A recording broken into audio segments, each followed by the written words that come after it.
with changing one thing at a time, we don't know which one's going to work.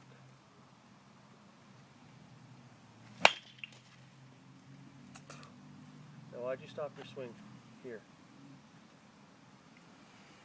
Your hip right there, where's that pitch? Middle inside, right? Your left hip, you know where it's supposed to point when you're done with your swing? All the way to the pitcher. You know where it stopped? Right here. Halfway. Because you went to the ball and you stopped. You're supposed to accelerate through the ball all the way on the plane. I'm going to give you a quick talk. You sit in my chair. Do the same talk I gave all the guys at Cal State San Bernardino, and this is honestly why I believe a lot of my hitters that come here are better, because they're smarter. And I'm going to tell you how it works real quick. I'll try to speed it up. Okay, where's the swing start? What's step one to swing? Good. So that's part of it. What's the other part of it? The stride. Put them together and you get separation. Okay, I'm just pick a random stance right now. So I'm right here, stride and I load. Okay, stride goes out, the hands go to a load. Your load won't be the same as your brother's, won't be the same as mine. Your body's different. Hardest part of hitting is finding the swing that matches your body. You have a load somewhere that we have to find, or you've already found it yourself. We just got to figure out a way to clean it up and make it faster. All right, so when do we stride? His leg? Why are you looking at his leg? Where's the ball coming from? So why are you looking at his leg? If you're looking down here at his feet, and the ball's up here at release point, why is that your timing mechanism? If he throws down here, then it makes sense, because then the kick is going to show me where the release point is. But does he throw down there? Probably up here. Okay, so what we should look for is glove. Glove, right in here. Okay, Jarrett, he breaks, right when palms away breaks, everyone breaks palms away. Right when he breaks palms away, Jarrett strides. And you see him, his load is done, and he's got an unorthodox swing, and it's got a long load, but when does he stride? Right when he breaks palms away. His load's done. Okay, now once we're at load, then we're just tracking the ball, watching the ball, watching the ball, watching the ball, hit the ball. Okay? If you stride too late, that's when you try to get the foot down and you hurry everything, and that's when you collapse over the front side or the butt out swing, just because you never got to your load. So the key what I'm trying to say there is get your load done as soon as possible. Okay? By the book, they said release point. When the ball's still in his hands, that's when we stride. Okay? For myself, that's how I do it. If there's a guy throwing 90 miles an hour, or even a little harder, that's what I'd change then. I'd go to palms away. Because then my load and everything's done, and obviously he throws harder, he's got a faster arm. I'm already done with my load when he's at release point. So all I'm doing is just watching the ball. Does that make sense? Okay, back to step one. Stride, load. Your hands do a little U, do a straight line, they'll do a J. There's several different things they'll do. I don't care what your time mechanism is. We just gotta find it. Right here, what do we lead with every time? The hips fire, and then what follows? The knob.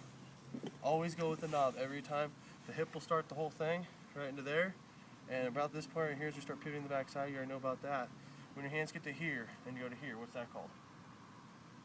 Contact point. A plane. The hitting plane. The knob's in front of the barrel the whole time. See that? This is how we make contact every time. This knob in front of the barrel. Alright, the farthest ball you ever see on TV and you'll ever hit yourself is like that. That's full connection right there. Full extension. Do we practice that? That's an accident. We practice here.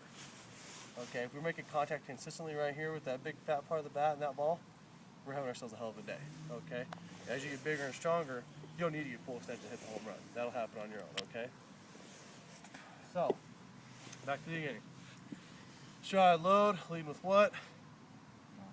Knob on the plane. Okay, now look at my front side. Is it straight? As the knee starts to bend, is it straight? Yeah. I'll finish my swing right in here. Okay? My head and my knee should be in a straight line. That's my balance, okay? Firm front side. You could bend a little bit on that front side, but notice the more I bend, does my line change? Okay, so the firm as we can keep this, the better. And I know you like to keep yours firm anyway, but here's the other part of the whole equation. A lot of hitting coaches only do one line. They do head to knee. I do two lines. I do head to knee and I do shoulders, and this is why this affects you. Alright, so you're here, stride, load, lean with that knob on the plane. Now watch my shoulders. I got a straight line, right, for the most part. Now watch my shoulders, where they point.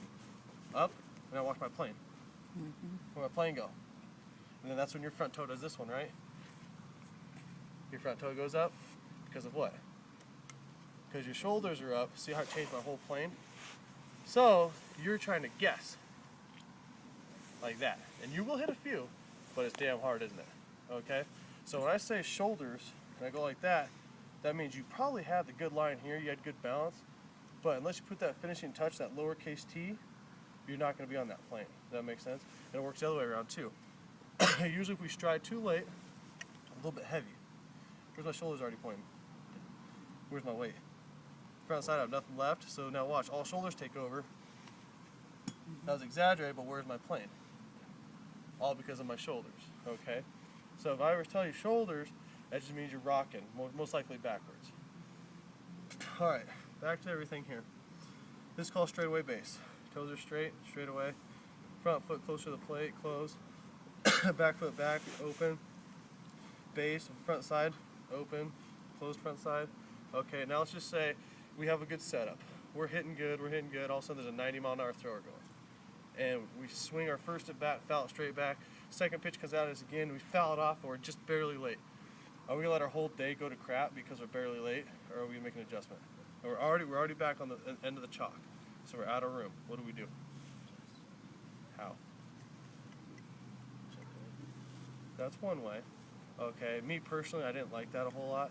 I like to feel the barrel of my hands. When I do that, it just changes the balance of the bat for me, and also changed my timing. Because what am I used to using all the time?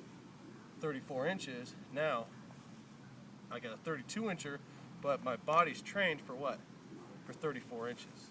So I didn't personally like it, but if you like it, that's your thing, that's fine. It does not bother me, all right? But that's just my theory behind it. So here's another thing you can do. Here's my feet, both are straight.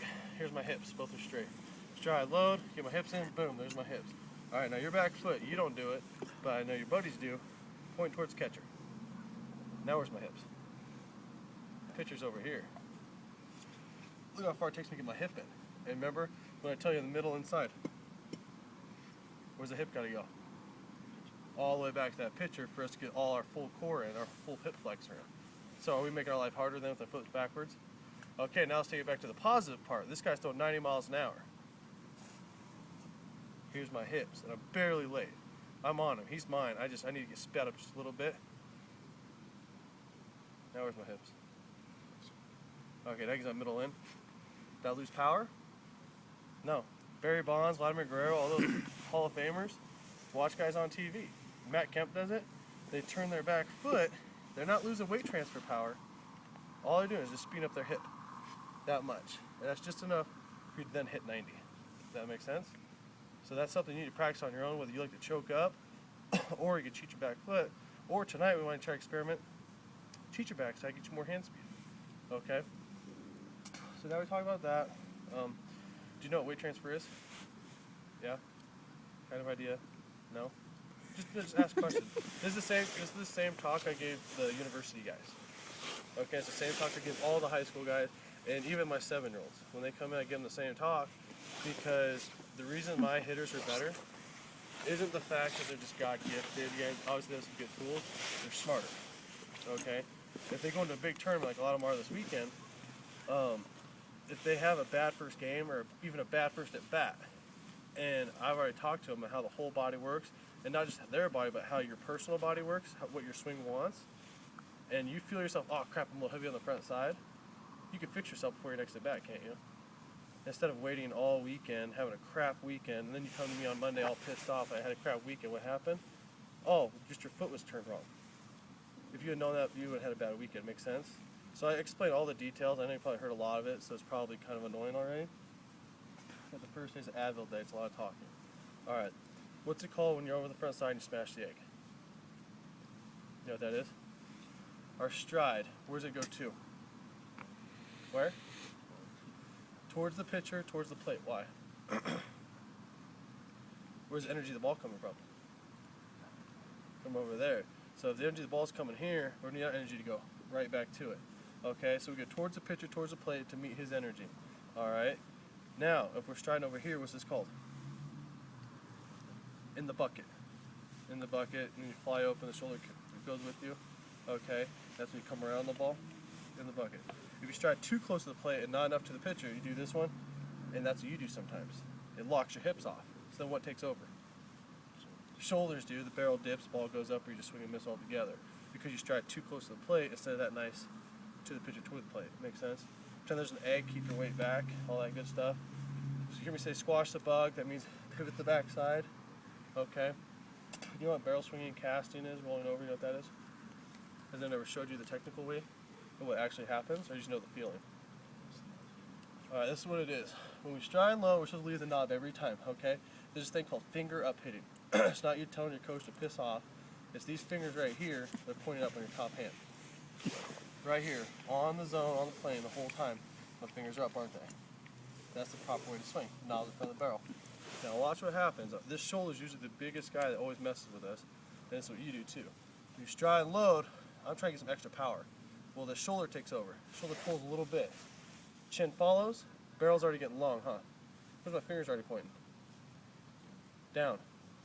Get long, get long. If I can make contact here, I might be able to hit a hard one to right field. That's it. Then watch what happens. Where's my fingers all together? And watch the wrist. The rollover. That's it. Then that's your ground ball to the shortstop. All because this probably pulled early instead of leading with the knob. Make sense? Any questions so far? It's a lot, huh? Alright, well that's why my hitters are better though. They're just smarter guys. They'll know how it all works. Instead of you getting your butt chewed in college and getting treated as a freshman, you'll be smart as all the college guys already. Maybe even smarter than some of the seniors, depending on who their coach is today. Okay? We're going to do one more thing. I'm going to show you how to do this drill. I didn't learn this till college. It would have helped me out a hell of a lot if I learned at your age. Okay? What are these? These are all fastballs, okay? All coming from a righty. Alright? These are all the points of contact when we're going to be successful on the hitting plane, okay? This is a fastball up and in, alright? So we're going to stride, load, lead with our knob, inside the ball. See how my plane goes through it? Firm front side, finish my swing. Level, level, firm front side, straight. See it all work? Okay. Now, I'm doing it left hand, so I'm not as good. Inside the ball, you just show me right here, through the plane. That's your ball right center, okay? Now, this is the same pitch, same mile an hour, but just right here in the middle now. Only what, 8 inches over, not too much, maybe even less. Everything's the same, stride, load, inside the ball, right here on the plane, finish my swing. Everything should be straight, locked in, firm front side, balanced. And that's your line drive on the left. Now here's the one that sucks. This is the harder one, the outside pitch. Okay, now let's pretend this righty has a two-seamer that runs away from us. He drops his arm a little bit and it runs. If it runs away from us, and I said our energy needs to go after that pitcher's ball, and his energy's coming here and here on that straight fastball, my stride doesn't change nothing, right? My stride's the same every time. So how am I supposed to attack that outside pitch if it's running away from me? If my stride's ready to go towards the pitcher. My energy, does that make sense? So what do we have to change? This is why this one's the hardest pitch. So right here, stride, load, everything's the same. We always stride the same spot, right? At the same time before we know where the pitch is going. Now this one right here, the knob gets inside again, but now watch my plane on this one. See how it goes across the plate now? Towards where? To left field, because that ball's running away from us, right? So that ball's running away like this, where do we need our energy to go? Right back through it. Does that make more sense now how to see it? So we're just going to pretend every time there's an outside pitch, the energy of that ball is running away. So our plane changes a hair. Instead of us being on the plane right here to the pitcher, like we've been with these other two, we can't do that because then what's going to happen? It's running away from us, we're going to cue ball it, right? So that's when you have to wait a little deeper, so everything gets deeper and deeper. You have to wait a little deeper. Knob goes, the plane goes through the ball, making contact, and if your weight wants to come across the plate, that's alright. Is it okay to step on the plate after contact? Yeah, after you hit that ball, if your weight transfers across, that's fine. You got a nice line drive down the line, you have more than enough time to get that second base. Okay? Now what I want you to do, I want you to show me how to hit these. In slow motion, I want to see a stride, I want to see the load, level shoulders, balance, pivot the backside, firm front side. Okay? Just nice and slow, as if you were showing me how to do it.